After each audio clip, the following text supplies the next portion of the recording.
프랑스의 실존주의 철학자 중에 한 사람이었던 장폴 사르트르라는 사람이 있었습니다. 이 사람이요, 인생에 대해 강의를 하면서 이런 말을 했어요. 인생이란 B에서 시작해서 D로 끝나는 것이다. B는 birth, 태어남을 말하는 것이고 D는 death, 죽음을 의미하는 것이다. 즉 인생이 무엇이냐, 태어나는 그 순간부터 이 죽음의 종착역을 향해 달려가는 것, 이것이 바로 인생이라고 말을 하는 거예요. 여러분, 이렇게 인생을 정의하다 보면 참 우리 인생이 얼마나 좀 비참합니까? 태어나는 그 순간부터 뭐 죽음을 향해 달려간다고 이렇게 생각하면 물론 맞는 것이긴 하지만 그렇게 생각하고 살면 우리의 삶이 얼마나 참 비관적이냐고요. 너무 비관적인 인생관인 것 같아서 듣고 있던 한 사람이 이렇게 질문했어요. 아니, B와 D 사이에는 C가 있는데 왜 C는 생각하지 않는 것입니까? 그때 사르트르가 그러면 C가 무엇입니까? 초이스, 선택입니까? 이렇게 묻자 이 사람이 그렇지 않다고 말합니다. 아닙니다. C는 크라이스트, 누구예요? 그리스도이십니다. 그리고 한마디를 덧붙여요. 그리스도가 우리 인생의 한가운데 들어오시면 D, 데스, 죽음은 끝이 나고 L, 라이프, 생명이 시작이 됩니다. 여러분, 이런 이야기가 오늘 우리에게 주는 교훈이 저는 크다고 봅니다. 우리 인생에서 가장 중요한 이름은 어떤 이름입니까? 예수 그리스도이시죠. 우리 인생에서 가장 중요한 분은 바로 예수님이십니다.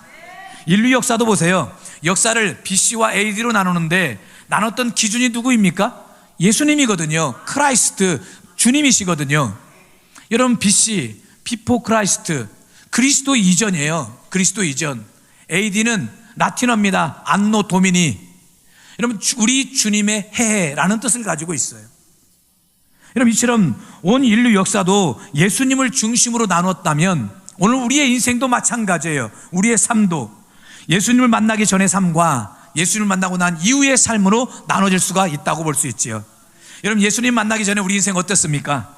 우리가 아무리 많은 걸 소유하고 많은 것을 누려도 마치 사르트르의 말처럼 우리는 태어나는 그 순간부터 어디를 향해 달려가는 거예요? 죽음의 종착역을 향해 달려가는, 다시 말해서 우리는 죽기 위해 사는 사람들인 거예요. 죽기 위해 사는 사람들. 이게 예수님을 만나기 이전에 우리들의 모습이지요. 그러나 예수님을 만나는 순간 우리의 삶은 전혀 달라지게 되는 줄 믿습니다. 여러분, 절망이 소망으로 바뀌어요. 죽음의 공포가 생명의 영광으로 바뀌는 것입니다. 밤의 시간이 끝이 나고 축복의 시간이 밝아오게 되는 줄 믿습니다. 그러므로 우리 삶의 진정한 평안과 기쁨과 행복은 어느 때 넘치느냐? 따라합시다. 예수님을 만날 때. 예수님을 만날 때예요. 주님을 만날 때. 여러분, 어떤 순간에도 저와 여러분들이 예수님을 선택해야 될 줄 믿습니다. 미국 어느 교회 한 장로님의 이야기입니다. 이분이 서울대 의과대학을 졸업하고 미국으로 또 유학을 가셔서 미국의 아주 유명한 대학에서 또 의술을 공부했습니다. 의학 전문 잡지에 논문이 실릴 정도로 아주 실력이 좋고 명성도 뛰어난 분이었어요. 그러다 보니까 돈도 많이 벌게 되었지요. 돈이 많으니까 뭐 저 바다가 쫙 바다 뷰가 보이는, 오션뷰가 보이는 그런 지역에서 큰 집을 장만하고 보트도 사가지고 주말에는 보트 타고 다니고. 그때 나온 말이 무슨 말입니까? 야, 타, 이거잖아요. 보트를 갖고 주말에 놀러도 다니고. 참 얼마나 삶이 행복했겠습니까? 근데 참 이상한 것은 모든 것을 다 가진 것 같은데 마음이 허전한 거예요. 뭔가 마음에 채워지지 않는 빈 구석이 있는 것입니다. 그래서 처음에는 술을 마시기 시작했대요. 술 마시면 마음이 좀 채워질까 싶어서. 그런데 술을 마셔도 마음이 채워지질 않아요. 그러다가 두 번째는 도박에 손을 댔습니다. 도박하면 마음이 좀 허전함과 공허함이 해결될까 싶어서. 그러나 그 또한 마음이 허전해요. 결국에는 이분이요, 마약에 손을 대기 시작했어요. 그리고 마약 중독자가 되고 맙니다. 뭐 마약 중독자로서 어떻게 의사의 사명도 감당합니까? 의사 라이센스도 다 박탈당했지요. 그리고 그 많던 재산과 명성도 한순간에 다 잃어버리게 되었지요. 하루는 거실에서 부인과 딸이 대화하는 내용을 우연히 듣게 되었는데 딸이 엄마한테 그러더래요. 엄마, 나는 우리 아빠가 너무 싫어. 아빠가 내 아빠인 것이 난 너무너무 창피해. 여러분, 이 말을 듣는 순간, 딸의 말을 듣는 순간 한 가정의 가장으로서의 모든 권위와 가치도 무너지고 또 한 사람으로서의 살아갈 가치 또한 없다는 생각이 들었어요. 그러면은 결국은 이제 뭐밖에 안 남은 겁니까? 이제 죽는 것밖에 안 남았죠. 그래서 자살하기로 결정을 합니다. 여러분, 그렇게 죽을 생각에 무작정 집을 나섰는데 가던 중에 어느 한 교회를 보게 되었어요. 근데 그 교회가 마침 그날 집회를 하고 있었습니다. 그 이분이 죽기 전에 예배나 한번 드리고 죽어야 되겠다는 그런 마음을 가지고 교회에 들어가서 예배를 드렸는데 그 집회를 통해 이분이 예수님을 만나게 됩니다. 예수님을 만나는 그 순간 자살하기로 결심했던 이 마음을 어떻게 바꿨느냐? 살자로 바꿨어요. 여러분, 사실 자살과 살자는 어떻게 돼요? 이 바꾸기만, 위치만 바꾸면은 자살이 살자가 되는 거예요. 그리고 이분이 그들로부터 살기로 마음 먹고 이 마약 중독에서 벗어나기 위해 재활치료를 받기 시작해요. 여러분, 그 과정이 엄청 힘들다고 합니다. 이 마약 중독자가 그 정상인으로 돌아오기까지 이 재활치료 기간 동안 엄청나게 그 과정이 힘들다고 하는데, 오랜 재활 끝에 마약 중독에서 벗어나게 되었고, 시간이 좀 오래 걸리긴 했지만 그 박탈당했던 의사 라이센스도 다시 회복하게 되었고, 현재는요 미국 남가주에 있는 남가주 새누리교회 장로님이 되어서 귀한 사명을 감당하고 계세요. 또 의사로서 이제는 돈만 버는 것이 아니라 벌었던 그 돈을 가지고 선교단체를 만들어서 많은 금액을 선교 후원금으로 지불하고, 이분이 남가주 새누리교회에서요 매주 화요일마다 어떤 집회를 하냐면 중독자들, 본인이 마약 중독자였잖아요 과거에. 그러니 중독자들, 그리고 그 중독자들을 둔 가족들을 향한 집회를 매주마다 진행한다고 합니다. 여러분, 누가 실패한 인생을 다시 회복시킨 겁니까? 돈이었습니까? 아니면 술이었습니까? 아니면 마약이었습니까? 아니죠. 오히려 그런 것들은 이분의 인생을 망쳤어요. 그러니까 예수 그리스도가, 예수님께서 다시 이분의 인생을 회복시켜줬어요. 그러므로 오늘 저와 여러분의 인생도 마찬가지입니다. 우리 인생의 한가운데서 우리가 예수님을 만나야 될 줄 믿습니다. 그 옛날 폭풍우가 몰아치는 그 밤에 갈릴리 바다에서 예수님의 제자들이 예수님을 만나고 그들의 인생이 변하고 달라지고 살 수 있었듯이, 아니 앞을 보지 못하는 한 맹인이었던 거지 바디메오가 인생의 한가운데서 예수님을 만나는 그 순간 그의 삶의 모든 문제가 해결되고 보지 못했던 눈이 떠졌던 것처럼, 오늘 우리의 인생의 한가운데서도 우리가 예수님을 만나야 될 줄 믿습니다. 그분을 만남으로 우리 삶에 놀라운 은혜와 축복이 넘치길 주님의 이름으로 축원합니다. 설교서도에 이런 말씀을 드리는 이유가 바로 오늘 본문의 배경이 되는 에베소라는 도시에서도 이런 은혜가 있었기 때문에 그렇습니다. 여러분, 에베소는 한때는요 예수님과 전혀 상관없는 도시였습니다. 그러나 복음이 이 도시에 들어갔고 복음이 이 도시를 완전히 바꾸고 변화시켰어요. 여러분, 바울은 그런 그 변화된 에베소 성도들에게 오늘 에베소서라는 이 편지를 쓰게 된 것이지요. 여러분, 에베소는 어떤 도시였냐면 당시 소아시아, 지금의 터키죠. 터키, 요즘 이제 튀르키예라고 이름을 바꾸긴 했는데, 이 튀르키예 서부에 위치한 아주 큰 항구 도시였습니다. 여러분, 저게 이제 바울 당시의 에베소의 모습을 뭐 진짜 저 모습인지는 모르겠지만 좀 그 고증을 거쳐서 그렸던 그림인데요, 에베소 도시의 모습입니다. 로마 제국에서 손꼽히는 아주 대도시였어요. 저 도시에 인구가 20에서 25만 명이 사는 아주 번창한 도시였습니다. 또 항구 도시이다 보니까 많은 무역들이 왕래가 되었고 돈도 많고 문화와 또 학문, 여러 모든 것들이 발달되었던 그런 도시였습니다. 그런데 겉으로 볼 때는 화려한 도시고 모든 것이 다 넉넉하게 갖춰져 있는 것 같았지만 영적으로는 이 에베소라는 도시가 그야말로 어두운 도시였습니다. 왜냐하면 이 에베소에 아데미 신전이 있었거든요. 여러분, 저게 바로 아데미 신전인데, 여러분 뭐 사진으로 봐서 그렇지, 여러분 이 신전이요 그 당시 세계 7대 불가사의 중에 하나로 여겨질 만큼 저 신전의 규모가 실로 어마어마하다는 것입니다. 여러분, 아데미는요 풍요와 다산의 신으로 당시 아데미 신전은 단순한 종교시설을 뛰어넘어서 바로 저곳에서 우상숭배와 미신, 마술, 주술, 그리고 또 음란한 종교 의식들이 바로 저곳에서 행해졌어요. 그러니 에베소라는 도시가 얼마나 참 성적으로나 여러 가지 면에 있어서 문란한 도시였는지 몰라요. 그런데 이런 도시에 바울이 무엇을 들고 갑니까? 복음을 들고 갔어요. 복음을 들고 예수의 이름을 들고 이곳에 들어갔어요. 바울이 두란노 서원을 만들고 그곳에서 3년 동안 성경 공부를 합니다. 말씀을 가르쳐요. 그러자 또 성령께서 강력하게 그 도시 가운데 역사하셔서 여러분, 사람들이 우상을 버리기 시작했습니다. 그리고 자신들이 지금까지 믿고 따라왔던 마술책, 또 쫓아왔던 주술, 이 모든 주술과 마술책들을 다 불태우기 시작했고 또 예수님을 주로 고백하기 시작했어요. 여러분, 한 도시가요 예수님을 만나고 완전히 변화가 되었던 것입니다. 여러분, 사도행전 19장에 보면 아주 흥미로운 기록 한 가지가 기록되어 있습니다. 에베소 사람들이 예수님을 믿고 자신들이 지금까지 집에 고이고이 모셔왔던 마술책이라든지 이 주술책, 이런 주술책과 마술책을 불태웠는데 이 불태웠던 이 책들의 값이 얼마라고 이야기하느냐. 자, 사도행전 19장 19절 같이 한번 읽어봅니다. 또 마술을 행하던 많은 사람이 그 책을 모아 가지고 와서 모든 사람 앞에서 불사르니 그 책값을 계산한 즉 5만이나 되더라. 여러분, 책값이 얼마래요? 은 5만이래요. 은 5만. 여기서 은 5만이라는 것은 은 5만 드라크마라는 말입니다. 드라크마. 여러분, 드라크마는요 근데 그리스의 화폐 단위인데 이게 한 드라크마가 노동자의 하루 품삯입니다. 그러니 오늘날 우리의 원화 가치로 한번 환산해 보자면 최소 100억 이상은 되는 거예요. 책값만 해도 100억 이상을 불태웠어요. 그러니 그 도시가 영적으로 얼마나 어두웠던 도시였겠습니까? 그런데 바로 이런 도시에 놀라운 변화가 누굴 통해 이루어지느냐? 예수님을 통해서 이루어져요. 예수의 복음이 도시를 변화시켰어요. 사회를 변화시킵니다. 사람들을 변화시켰습니다. 이런 의미에서 우리 사회를 변화시키는 근본적 이유도 어디 있느냐? 여러분, 정치가 우리 사회를 변화시키는 게 아니에요. 우리 사회를 변화시키는 근본적 힘은 예수 이름에 있어요. 복음에 있어요. 여러분, 우리 나라와 사회뿐입니까? 개인의 삶의 변화도 오직 예수님을 통해 가능하게 되는 줄 믿습니다.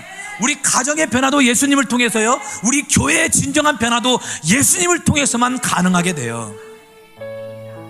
오늘 여러분의 가정과 인생, 자녀들, 우리 교회가 그러게 오직 예수로 충만케 되는 역사가 있길 주님의 이름으로 축원합니다.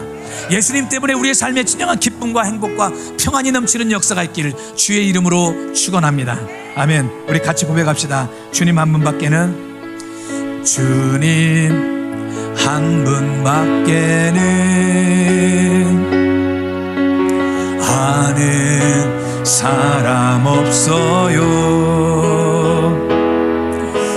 가슴 깊이 숨어 있는 주를 사랑하는 마음, 주님 한 분밖에는, 주님 한 분밖에는 기억하지 못합니다. 기억하지 못해요. 처음 주를 만난 그날 울며 고백하던 말, 나는 행복해요. 죄사함 받았으니 아버지 품 안에서 떠나 살기 싫어요. 나는 행복해요. 사랑이 샘솟으니 이 세상 무엇이든 채우고도 나는 행복합니다. 할렐루야. 나는 행복해요. 죄사함 받았으니 아버지 품 안에서 떠나 살기 싫어요. 나는 행복해요. 사랑이 샘솟으니 이 세상 무엇이든 채우고도 남아요. 할렐루야. 예수님 때문에 행복하시기 바랍니다. 예수님 때문에 기쁨이 넘치시길 바랍니다. 그럼 좀 더 구체적으로 예수님을 만나면 우리 삶에 어떤 변화의 역사가 일어나게 될까요? 오늘 본문에 보면 세 가지의 변화의 역사를 소개하고 있는데 오늘은 첫 번째 말씀만 좀 드리고 싶습니다. 예수님을 만나면 우리가요, 그때부터 하나님과 비밀스러운 교제를 하게 됩니다. 자, 3장 9절 말씀을 같이 한번 읽어볼게요. 영원부터 만물을 창조하신 하나님 속에 감추어졌던 비밀의 경륜이 어떠한 것을 드러내게 하려 하심이라. 자, 비밀의 경륜. 여기서 경륜이라는 말이 오이코노미아라는 말이에요. 오이코노미아라는 말인데 이 말은요, 집을 뜻하는 오이코스라는 말과 관리한다라는 말을 의미를 가진 말에서 서로 나온 단어예요. 어떤 일을 계획하고 관리하며 이루어가는 것을 의미할 때 오이코노미아, 경륜이라는 말을 썼습니다. 자, 그렇다면 바울이 말하는 비밀의 경륜이라는 것은 무엇이냐? 바로 하나님께서 영원 전부터 계획하시고 때가 되어서 예수님을 통해 이루어 주신 구원의 계획, 이것이 비밀의 경륜이라는 말입니다. 그럼 이게 무슨 뜻인 줄 아십니까? 오늘 저와 여러분들이요, 예수를 믿게 된 것이 우연이 되었던 것이 아니라는 거예요. 이게 우연이 아니라는 거예요. 이미 언제부터? 창세 전부터, 예전부터 하나님이 다 계획해 놓고 정해 놓으신 하나님의 섭리라는 것입니다. 자, 에베소서 1장 4절을 같이 한번 읽어볼게요. 곧 창세전에 그리스도 안에서 우리를 택하사 우리로 사랑 안에서 그 앞에 거룩하고 흠이 없게 하시려고. 보세요. 창세전에, 이 세상이 만들어지기도 전에, 아니 내가 태어나기도 전에, 내가 하나님을 알기도 전에 하나님께서는 이미 우리에게 관심이 있었어요. 우리를 먼저 생각하신 거예요. 그래서 우리의 구원은 어느 날 갑자기 이루어진 것이 아닙니다. 하나님의 계획과 섭리 속에 때가 되어서 이루어지게 된 거예요. 여러분, 이런 사실을 알면은요, 우리가 우리의 인생을 바라보는 시각이 달라집니다. 여러분, 내가 우연히 태어난 사람이 아니에요. 하나님의 계획과 섭리 속에 내가 태어난 사람이에요. 하나님 나를 이 땅에 보내신 인생의 분명한 목적과 이유가 있어요. 우연히 내가 여기까지 살아온 것도 아니에요. 우연히 내가 예수를 믿게 된 것도 아니에요. 내 인생 뒤에서 무엇이 있었느냐? 하나님의 오이코노미아, 하나님의 경륜이 있었어요. 하나님의 계획이 있었고 하나님의 섭리가 있었어요. 우리 옆 사람과 인사하십시다. 듣고 보니 보통 분이 아니셨네요. 여러분, 보통 분이 아니에요. 그런데 여러분, 이 9절에서 이 경륜이라는 말이 이 킹제임스 버전이나 여러 영어 번역 성경에서는 참 흥미롭게 번역을 했습니다. The Fellowship of the Mystery, 비밀의 교제다. 비밀의 교제.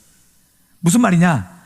예수님을 만나면, 예수님을 만나는 그 순간부터 하나님과 우리 사이에 비밀스러운 교제가 시작이 된다는 거예요. 여러분, 예수님 만나면 하나님께서 감추어 두셨던 구원의 계획을 우리가 알고 깨닫는 것뿐만 아닙니다. 우리가 그 하나님의 구원의 계획 안으로 들어간 우리들이 그때부터 하나님과 비밀스러운 대화를 하기 시작해요. 비밀스러운 교제가 이루어지기 시작하는 거예요.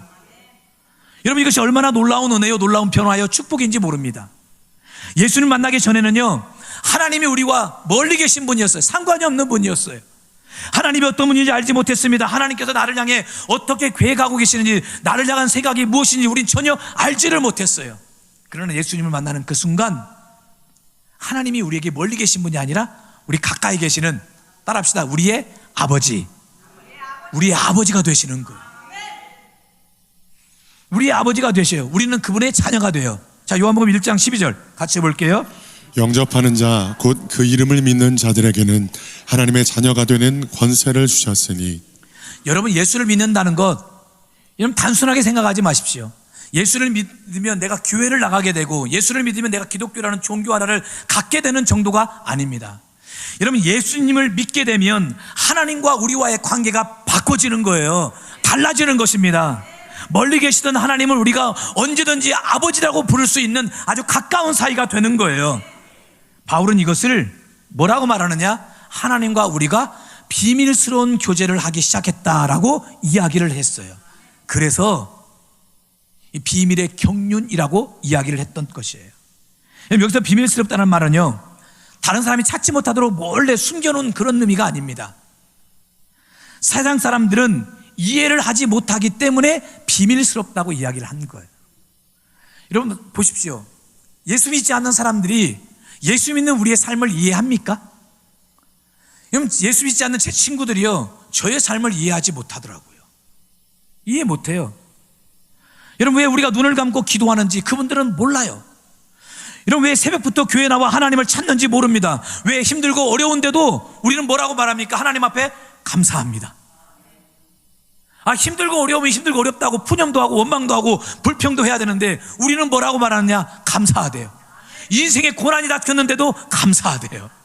어려운 일을 겪었는데도 감사하대요. 몸에 질병이 찾아왔는데도 감사하대요. 이런 믿지 않는 사람들이 이런 믿는 사람들의 삶을 이해할 수 있을까요? 이해 못하는 거예요. 여러분 오늘 이렇게 날도 더운데 믿지 않는 사람 다 어디 갑니까? 계곡으로. 요즘은 해수욕장으로 가지도 않는데 너무 더워가지고 오늘 계곡으로 가서 그냥 발 담그고 몸 담그고 이게 뭐 얼마나 시원할까요?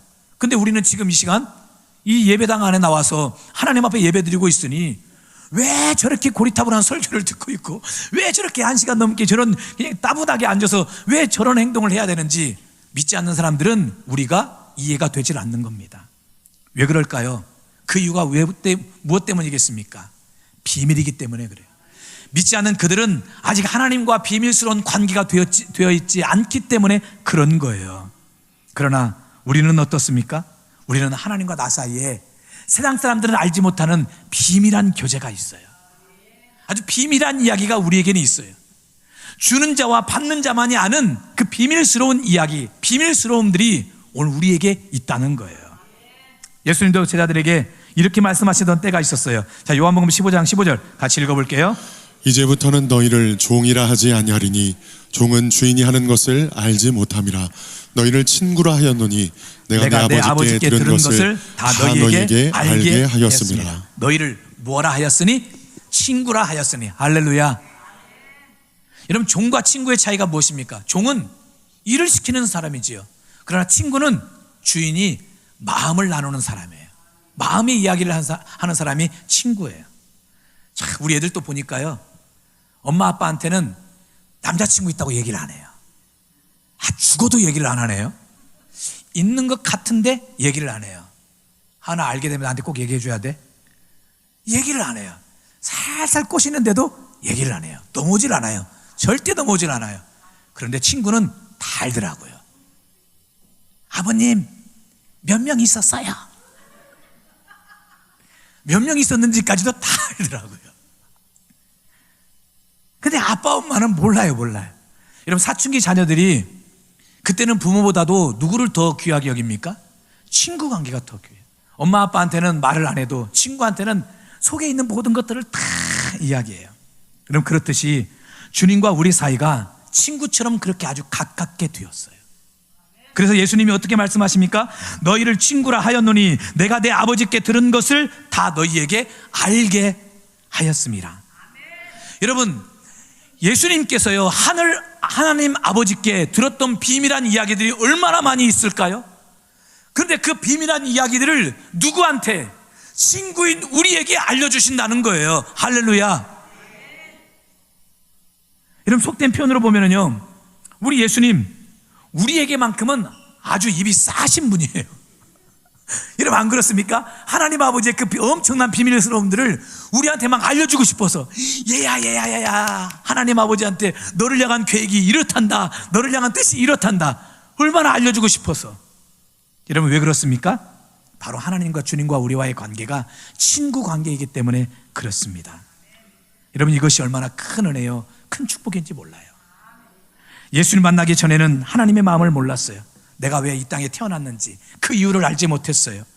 왜 내 인생에 이런 뜻하지 않는 고난과 고통과 아픔이 닥치게 되었는지 그 이유를 알지를 못했어요. 그런데 예수님을 만나면서 하나님의 마음을 알기 시작했어요. 사랑하는 아들아, 사랑하는 딸아, 내가 너를 사랑한단다. 내가 너를 절대로 버리지 않을 것이다. 내가 언제나 너와 함께 할 것이다. 너의 인생은 우연한 것이 아니다. 너를 향한 내 계획이 아주 크단다. 이런 하나님의 마음을 우리가 알게 되는 거예요. 세계적으로 유명한 기독교 작가 가운데 한 사람이었던 코리 텐 붐이라는 분이 있었습니다. 2차 세계대전 당시 저분이 네덜란드에 살던 그리스도인이었는데요. 여러분, 이 나치의 박해를 당했던 유대인들을 이분 가족이 숨겨주었어요. 근데 그만 발각이 되고 맙니다. 가족들이 체포되었고 코리와 언니 베치는 이 독일의 이 강제 수용소에 이게 갇히게 되었어요. 가족들이 뿔뿔이 흩어졌지요. 이 강제 수용소에서의 생활은 인간으로선 도저히 견디기 힘든 참 고통스러운 시간들이었습니다. 배고픔과 추위, 질병과 폭력이 끊이지 않는 곳이었어요. 특히 코리와 그의 언니 베치가 이 갇혔던 수용소 막사는요, 더더욱이나 환경이 좋지를 않았어요. 왜냐하면 벼룩이 들끓었대요. 벼룩이. 여러분, 코리는 너무 견디기가 힘들었어요. 그런데 언니 베치는 감사하대요. 하나님 감사합니다. 감사합니다. 언니에게 따졌지. 언니 지금 뭐가 감사하냐고. 코리야, 벼룩도 감사하자. 아니, 벼룩이 뭐가 감사하냐고. 막 뜯고 가렵고 막 온몸이 그냥 가렵고 너무 죽겠는데 뭐가 감사하냐고. 근데 얼마 후에 이 두 자매가 참 이게 감사할 것이었는지를 한 가지 사실을 깨닫게 되는 일이 있었습니다. 간수들이요, 이 코리 두 자매가 있는 이 막사로는 오지를 않는 거예요. 간수들이. 뭐 때문에요? 벼룩 때문에. 벼룩이 원체 많으니까 간수들도 괜히 갔다가 벼룩이 자기 몸에 튀고 그러면 막 고통스러우니까 이 막사에는 잘 오지를 않는 거예요. 여러분, 그래서 코리와 언니는 비교적 간수들의 간섭을 덜 받은 상황에서 하나님 앞에 예배하고 성경을 보고 기도하기 시작했어요. 그래서 그 어려움을 바로 그런 영적인 힘으로 견딜 수가 있었다는 것입니다. 처음에는 벼룩이 고통이었지요. 그러나 시간이 지나고 보니까 그 벼룩조차도 하나님께서 당신의 자녀들을 지켜주시는 도구로 사용하셨던 거예요. 여러분, 이런 사실을 바로 깨닫게 되는 것이죠. 여러분, 우리 인생에도 이런 순간이 얼마나 많습니까? 지금 당장은 도저히 이해가 되질 않아요. 왜 하나님 내게 이런 아픔을 주셨는지, 왜 내 인생의 문이 닫혀 있는지, 왜 이런 사람을 만나게 하셨는지, 왜 내 인생은 내 계획대로 내 뜻대로 잘 되지 않는 것인지. 그런데 하나님과 교제하며 시간이 지나고 나면 어느 순간 깨닫게 됩니다. 그래서 하나님이 그러셨구나. 그래서 하나님이 그때 그 사건을 만나게 하셨구나. 그때 그 사람을 만나게 하셨구나. 그때는 몰랐지만 지나고 보니까 하나님의 손길이었어요. 나를 보호하고 나를 지켜주고 나를 책임져 주시기 위한 하나님의 은혜의 손길이었어요. 그때는 문이 닫힌 것이라고 생각했는데 지나고 보니까 문이 닫혔던 것이 아니라 하나님이 새로운 길을 열고 계셨던 거예요. 할렐루야. 이것이 바로 하나님의 오이코노미아, 경륜의 은혜입니다. 바로 하나님의 비밀의 경륜이에요. 요셉도 보십시오. 요셉의 인생을 끊어놓고 보면은 참 그처럼 이해할 수 없는 일들 투성이가 없습니다. 형들에게 미움받지요, 구덩이에 빠지지요, 또 노예로 팔려가지요, 또 억울하게 이 보디발의 아내의 억울한 누명을 뒤집어 쓰고 옥에 갇히지요. 하나하나 따지고 보면 참 이해되지 않는 현실이에요. 그럼에도 불구하고 요셉이 훗날 어떻게 고백하느냐. 자, 창세기 50장 20절 같이 한번 읽어볼게요. 당신들은 나를 해하려 하였으나 하나님은 그것을 선으로 바꾸사 오늘과 같이 많은 백성의 생명을 구원하게 하시려 하셨나니. 여러분, 하나님께서 모든 것을 선으로 바꾸셨다는 이 고백, 요셉이 어떻게 할 수 있었을까요? 바로 하나님의 비밀의 경륜을 이가 깨달았기 때문에 그렇습니다. 형들은 나를 팔았지요. 그러나 하나님께서는 그것을 사용하여서 나를 애굽으로 보내셨어요. 보디발의 아내는 나를 감옥으로 보냈지요. 그러나 하나님은 그곳에서 술 맡은 관원장을 만나게 하셨지요. 술 맡은 관원장은 나를 잊었지요. 그러나 하나님은 하나님의 때가 되어서 그 술 맡은 관원장에게 나를 생각나게 했고, 그를 통해 나는 바로왕 앞에 서게 되었고, 나는 애굽의 국무총리가 되었지요.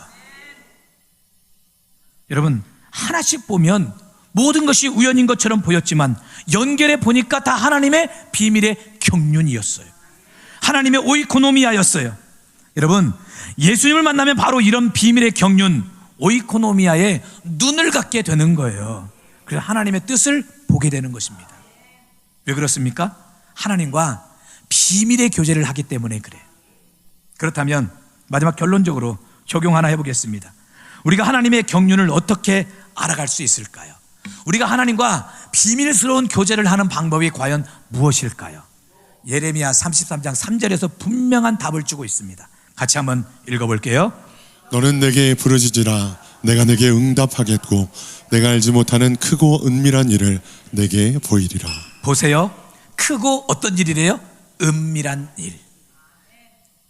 그럼 하늘의 비밀을 누구에게 보여주시느냐? 바로 하나님께 부르짖는 사람, 기도하는 사람이래요. 여러분, 기도가 중요한 이유가 여기에 있어요. 여러분을 향한 하나님의 뜻을 알고 싶으십니까? 여러분의 자녀들을 향한 하나님의 계획을 알고 싶으십니까? 기도하시길 바라요.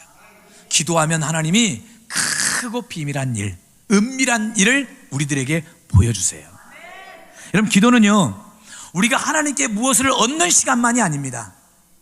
여러분, 기도는 하나님의 마음을 알아가는 시간이고 하나님의 마음을 아는 시간이에요. 그러니 기도를 많이 하면 많이 할수록 하나님의 마음을 더 많이 알게 되는 거예요. 하나님의 뜻을 더 많이 알게 되는 거예요. 하나님과 더 비밀한 교제를 더 많이 하게 되는 거예요. 오직 기도하는 자만이 하나님의 비밀의 경륜을 알게 될 줄 믿습니다. 뿐만 아닙니다. 말씀도 마찬가지입니다. 말씀을 읽는 것은 단순히 우리의 영적인 지식을 쌓아가는 것만이 아닙니다. 말씀 속에서 우리는 하나님의 마음을 발견할 수가 있어요. 하나님은 당신의 뜻과 당신의 마음을 성경 66권에 숨겨두셨거든요.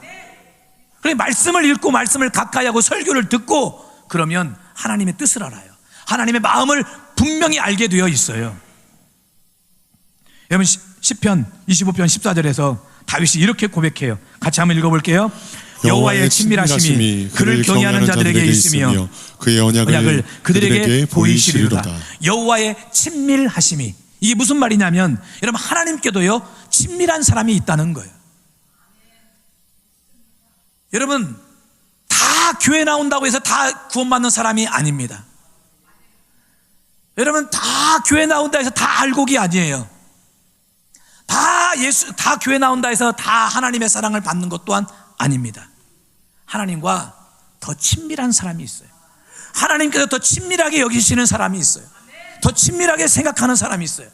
저는 우리 교회가 하나님께서 친밀하게 생각하시는 교회가 되길 바라요. 오늘 여러분이 하나님께서 친밀하게 생각하시는 성도가 되길 주님의 이름으로 축원합니다. 그런데 하나님이 어떤 자를 더 친밀하게 여기시느냐? 오늘 말씀해 보니까 그를 경외하는 자들. 할렐루야.